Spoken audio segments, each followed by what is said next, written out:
for the college, but I would like to explain to everyone why we are here and where we plan to go with this. Okay? Now, I know na um, I know na there was a request na mag-open of mid-year ng internship. Um, I know that I received the letter and actually a couple of parents came here. Um, Granted, um, I think I just made a note in the letter about logistics. So I think in a way that was my shortcoming. Maong there was a sense na medyo na rile up because um yeah, I think you deserved a better I think you deserved a better answer than just a simple note sa kuan. So I think this is the perfect time to bring it up.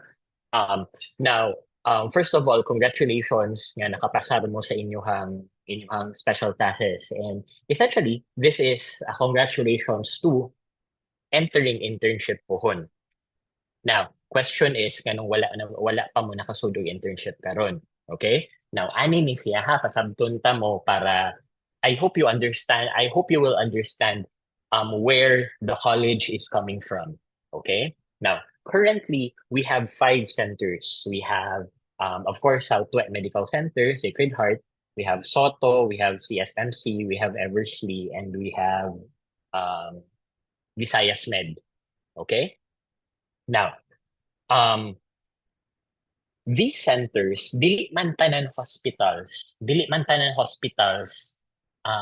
makadawat og interns for medtech. And this is the reason why you would think nga di magita mo ka og centers. Actually, that's very hard to do because kani mga centers na willing mo dawat og internship, they will have to undergo some form of inspection sa CHED. Na ano yung requirements ang CHED, ana? And ang CHED actually is the one who will be saying na, kamo makadawat mo og 10 ka interns, makadawat mo og 15 ka interns, makadawat mo og 20 ka interns. So per hospital, depende sa iyahang facilities, maka-accommodate ka sa certain number of interns. Okay? Now, actually, that is what we are doing para ma-fast track ang sa Eversley ug sa Cebu South. Ang Southwest mismo ang nagtabang, which the other schools are not doing, para mapaspas sila silang pag-process makadawat sa internship. So it's a win-win situation. Now, by law manggod, ang magbuhat and by the contracts that we are making with these hospitals, ang maghimo og schedule, ang maghimo og accommodation sa interns is actually not us, ang centers. And you have to remember nga ang sa centers, dili man kita lang ilang gi-accommodate. Like for example, sa Cebu South, they are accommodating Southwestern, they are accommodating Veles, they are accommodating USJR, and I think naapay usa coming in. Okay? So, personally ako, kung ako ipabuton, actually I'm not actually very much in favor na matenga mong dugay kaayo. Kasabot ko sa inyong situation. Pero you have to understand that the logistics that you are considering here is external man. So mong medyo mapiit ta. Kay inigsugod sa school year, nalatag naman nila tanan na mauning centers, mauning mga schools nga mag-rotate sa ato, mao'y na-allocate. So munang, as of this point, medyo naipit ta, medyo lisod ta nga isulod mo supposedly this coming second sem.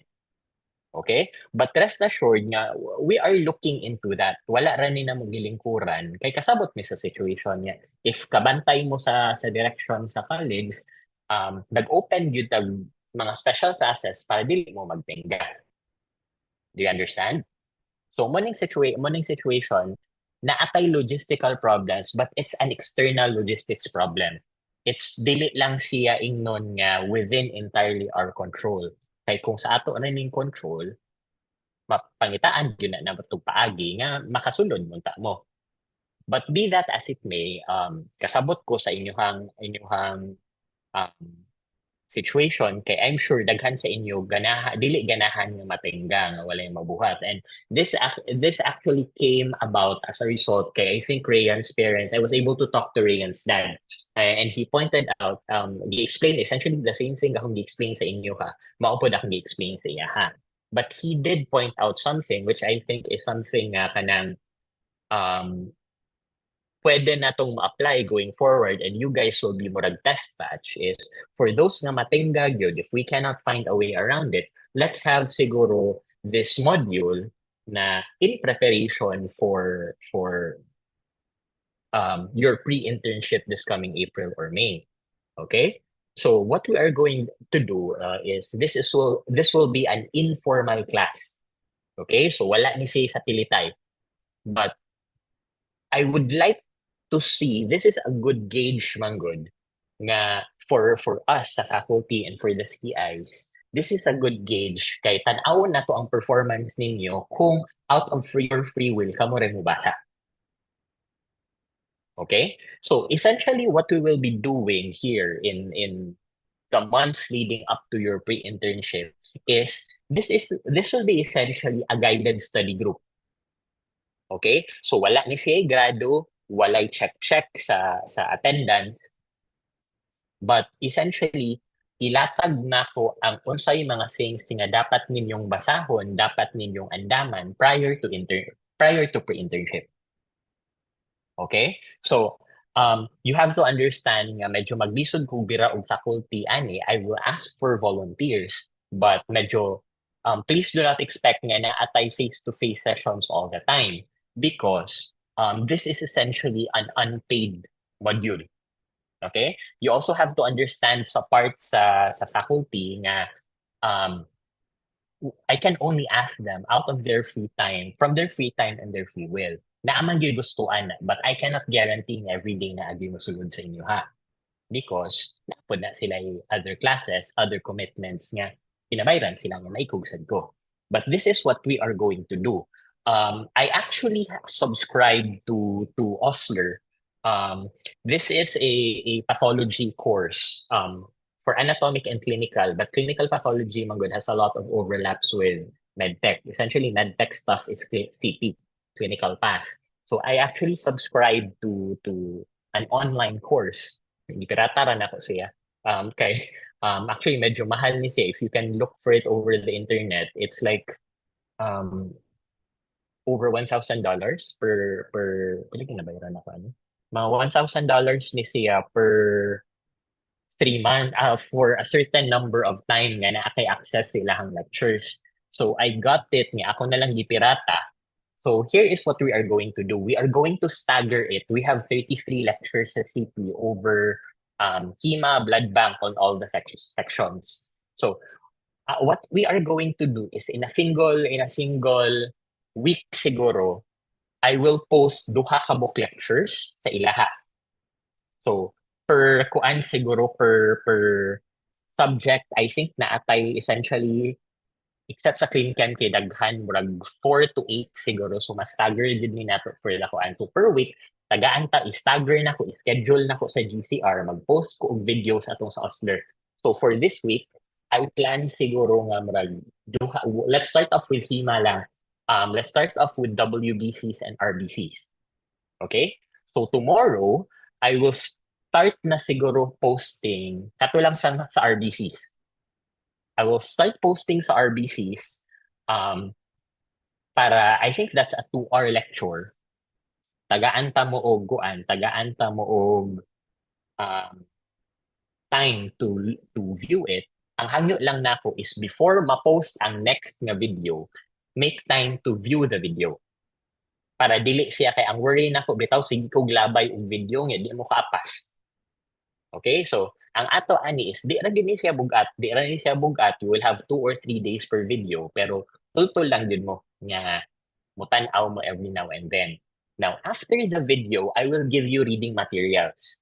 Kung dili man di certain pages from a book, basig some website nga kuan para ighuman niyo mong tan-aw sa video, murag ang video is ang review nato is murag overall man ni siya, di ba?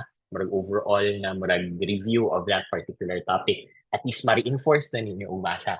So mura siya guided ra gyud siya nga study sessions nga once a week siguro or once every 2 weeks kung mga human na ang tatong particular subtopics, I will schedule siguro a live session nga ako'y mo handle para ibalik na sad nako, balik-balik ra gyud ni siya. Ibalik nako ang katong pinaka-important parts nga dapat na hinumduman ninyo. Yeah, these will come in the form of kung dili man gyud gani outright nga lectures, pwede na nato i-game night. So, murag, I'm sure you're familiar with Kahoot, di ba? So basig ikahot ni nato, no pressure, dili ni siya graded. So kinsa lang gyud gusto mo apil nga. Apil-apil na gyud mo. So low pressure ani siya, lingaw-lingaw lang nga isingit ra gyud nato. Ang important lang is within the day unsay na naka-allocate nga activity, buhata lang. Unsay mabasa ninyo, chill-chill lang kung basa gud, maron mong magbasa og storybook. Ang hangyo lang sad nako, I also prepared a set of Anki cards. So, kanang mga must memorize bitaw, kanang mga terms nga dapat balik-balikon, ihatag lang nako per subject, human sa particular subject nga atong na-cover, ihatag nako para mag-flick-flick lang gud mo, marag flashcards lang if you have the time. Okay? Now, ang hangyo lang nako sa inyo ha is naaman tay Telegram group. Okay? I'm sure I'm sure nakabantay man siguro mo with what students are doing sa Twitter. Kanang unsay mag-post didto na for example katong mag-review og medboards o mag-review og medtech boards na may uban nga mag-post silang mnemonics, mag-post sila sa ilahang how they understand it, mag-post sila nindot nga websites or mga images nga dali ra sila maka-remember. Instead of posting it sa inyong personal page, i-post na lang sa Telegram nato para di lang ako sige yaw-yaw. Kaya kung si ako rin sige yaw-yaw dito, maraglaay sa gyud kay na page, marang mahugra sa announcement Telegram na nato. So, dito lang unsay mga mnemonics, unsay mga kabuang ni mnemonics dito, it's a free space. Yeah, ako sad ko na ako mahinumduman nga mnemonics, ako lang pud i-post dito. So make that page active lang. If ever na apod may questions na may wala na sabtan sa kanang nabasa ninyo or sa video ninyo, I will try to post my explanations dito, whether by text or by audio. Isingit na ako, I might not be able to reply right away, but I will do my best na ma-replyan din sila tanan by the end of the day. Okay? So, apart sa, the GCR will be the place where I will be posting the videos. Kuan lang. I will also be posting the reading materials there. And I will also be posting mga practice quizzes lang gud. Practice quizzes kung dili man gud gani identification type, objective basig answer type. So again, the point here is for you to have something to do and in a way ma-prepare mo for pre-internship because dako ni siyang tabang actually kung mag-start mo karon kay kung magsugod na mo duty ana, mabisi mo himog cotton balls. Sige na mong cotton balls. Ay, busy kay ko. Di ba?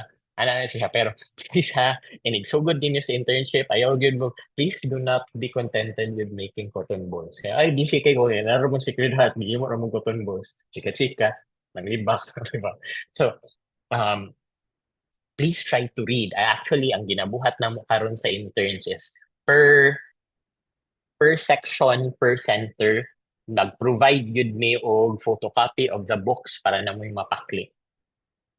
Okay, so as of now, start lang yun because the perfect time, and this is what I keep on telling to the interns, both medicine and medtech, the best way to start preparing for the board exams is to do it during internship. And how do you do that? Read the big books. I'm not saying you should read Henry's, kaya mabuang magbasa sa Henry's. Yan, Henry's is not a textbook. It's a reference book. Kung gusto mong mabuang og sayo, read Henry's. Pero kung ganahan mong makasabot mo, start lang po og unsay libro ninyo and at this point, ang inyong dapat buhaton is ayaw mo panglikta og libro. Per subject, have a target nga ini-graduate nimo na may usa ka libro per subject nga nabasa gyud ninyo.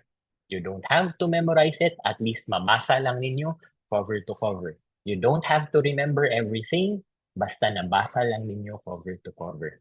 Kaya trust me, kung mabasa na ninyo cover to cover, number one, you'll have bragging rights. So, na cover to cover, nagdala na ako. Di ba? Pero, another thing is, you would be surprised how much ma-absorb ninyo kung libasa nyo. Mura na yung nobela. Instead of nagbasa mo, kung saan nyo kung basahon, Precious Hearts, basahan na lang ng mas precious para singer. Di ba? So, kuhaan lang siya ng guide and hopefully this module will help. Okay? So, kana siya. And then, dito lang kuhaan. So, again, this is a low pressure exam. If dili gid mo, if ma-apike gid mo because you're doing something else, it's fine. But try lang nga every 2 days or 3 days, check up on it and gahin lang mo 1 to 2 hours each day for the lecture. Then the following day mo, gahin mo 2 hours to finish the chapter. So just pace yourself accordingly. Ang goal na to is not to be toxic. Ang goal na to is mabuhat tanan activities nga di mo mabiyahan. Alright? Sige. Do you have any questions aning activity? Or naamoy ganahan ipabuhat or suggestion? Actually, I'm still figuring it out. So, kuan, let me know lang kung unsay what you think makatabang sa inyo. Alright? We also actually have a space. I'm sure that most of you guys went home. Pero if you are in the Orhelio area, open na ang 7th floor from 5 p.m. to 12 midnight if you want to study out. That's actually reserved for our board takers. Pero kung ganahan mo mag-study out, pwede ra mo dito until 12 midnight sa 7th floor. Okay? Napanang approved na sa admin. So you can use that as well. Alright? Sige. So, that should be it for our orientation. Pero tomorrow, we'll be starting with red blood cells. I'll be posting the study material sometime within the day, as well as kanang mga basahunon, which parts of the books basahunon, and which parts unsay pinaka-importante para after ninyo sa video, pwede na mo makuhunay-hinay o basa. Okay? So let's start with Hima lang I guess for the next 2 weeks niya. Mag-drill siguro ta after or along the way. Basta participate lang din mo sa Telegram group ha. I-engage lang kay. I'm sure wapa mo kayo magbuhaton na. Para hopefully by April or May, makastart na mo for pre-internship. Ready na naman. Alright? So thank you very much for the feedback and hopefully something good will come out of this. This will be the blueprint, this will be the template, not just for this batch, but going forward kung maglisod gini tagpasingit og second batch na. So any feedback that you provide will be welcome. Okay? So thank you very much. I will see you again tomorrow, whether in digital form sa GCR. Okay? And then next few days siguro sa Zoom na po. Alright? Sige. Thank you. And participate na lang starting tomorrow. Alright? Thank you, Bye-bye. Doc. Thank you, Doc. Thank you, Doc.